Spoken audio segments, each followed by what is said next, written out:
Assalamualaikum warahmatullahi wabarakatuh.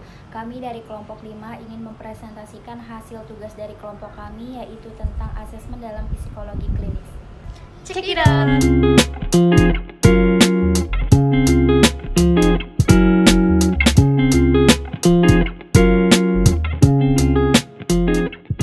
Definisi asesmen dalam psikologi.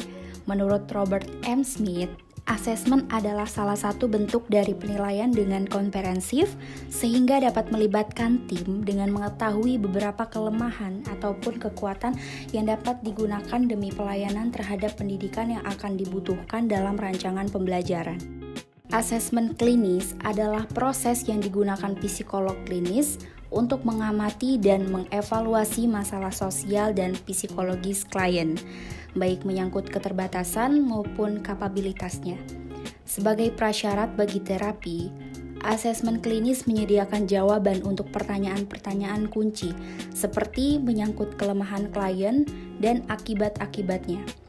Defisiensi dan gangguan apa yang terjadi pada perfungsian klien atau lingkungan sosialnya untuk mengelola masalah dana ataupun mengembangkan kecenderungan positifnya, sehingga intervensi apa yang terbaik digunakan untuk dapat memenuhi kebutuhan klien.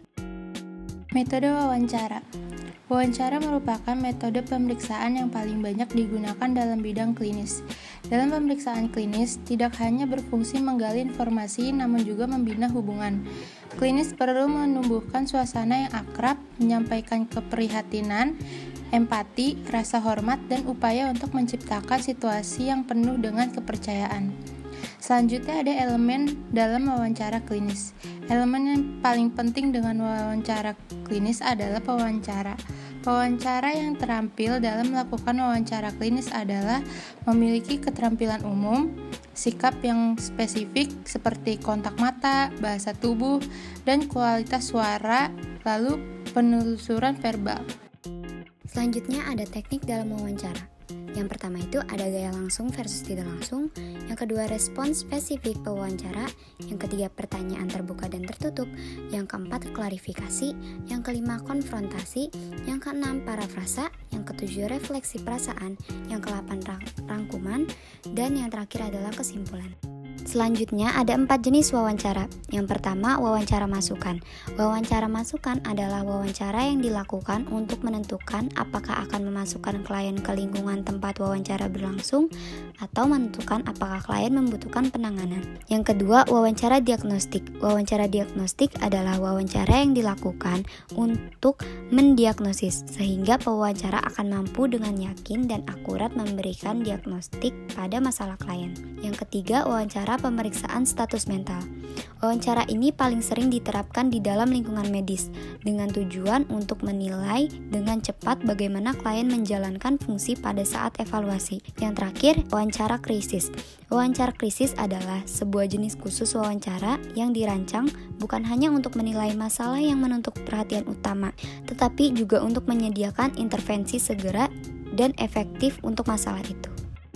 Metode observasi. Observasi adalah salah satu metode dalam fisiognostiska yang dilakukan secara sistematis dan sengaja melalui pengamatan dan pencatatan terhadap subjek yang diteliti. Dalam arti sempit, observasi adalah pengamatan langsung terhadap subjek yang diteliti baik dalam situasi alami maupun situasi buatan. Dalam arti luas, observasi adalah pengamatan yang dilakukan secara tidak langsung dengan menggunakan alat-alat bantu. Di sini ada macam-macam observasi. Yang pertama ada natural observation, yang kedua hospital observation, yang ketiga ada school observation, yang keempat ada home observation, yang kelima ada observation by insider, yang keenam ada sleep observation, yang ketujuh ada observation terkontrol. Di sini ada bentuk-bentuk observasi. Yang pertama observasi naturalistik, yang kedua introspeksi atau pemantauan diri, yang ketiga laporan diri, situasi dan spesifik. Yang keempat ada observasi analog, yang kelima ada observasi eksperimental, Yang keenam, observasi serta rating oleh orang lain yang signifikan. Nah, di sini ada jenis-jenis observasi. Yang pertama ada observasi tak terstruktur. Observasi tak terstruktur adalah observasi yang tidak dipersiapkan secara sistematis tentang apa yang akan diobservasi. Kedua, observasi alami atau merupakan jenis penelitian kualitatif dengan melakukan observasi menyeluruh pada sebuah latar tertentu tanpa sedikit pengubahan. Yang ketiga, observasi terkendali. Observasi terkendali adalah pengamatan terkontrol yang dilakukan di ruang tertutup, di mana hal ini si peneliti yang memiliki kewenangan untuk menentukan tempat dan waktu di mana dan kapan observasi akan dilakukan. Ia juga yang memutuskan siapa partisipannya dan dalam situasi apa dia akan menggunakan proses standar. Observasi studi kasus adalah studi yang dilakukan oleh peneliti untuk mengkaji atau menganalisis subjek yang bersifat benda fisik atau suatu proses atau kegiatan yang sedang berlangsung,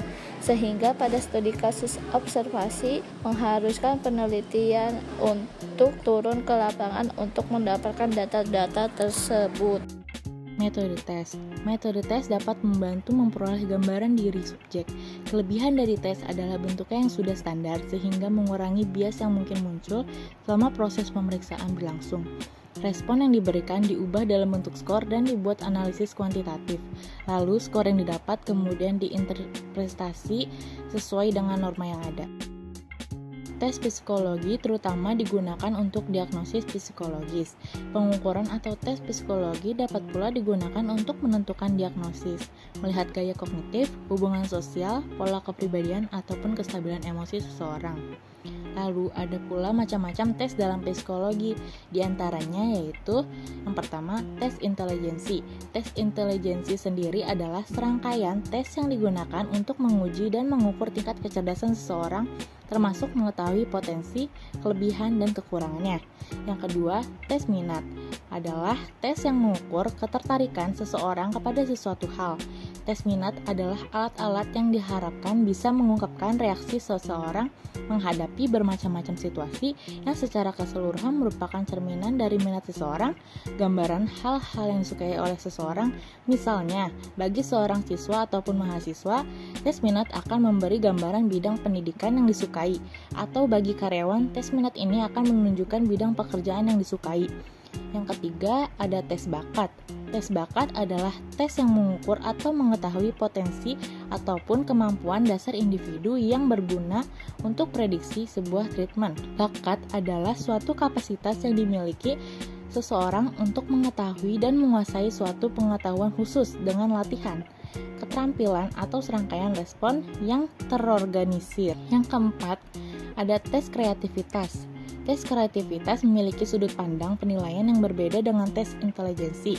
Tes kreativitas mengukur kemampuan berpikir divergent dan tidak ada jawaban benar atau salah, sedangkan tes intelijensi mengukur kemampuan berpikir convergent. Tes kreatif dapat diukur melalui beberapa pendekatan, yaitu pengukuran langsung dengan teknik tes dan pengukuran tidak langsung dengan teknik non-tes.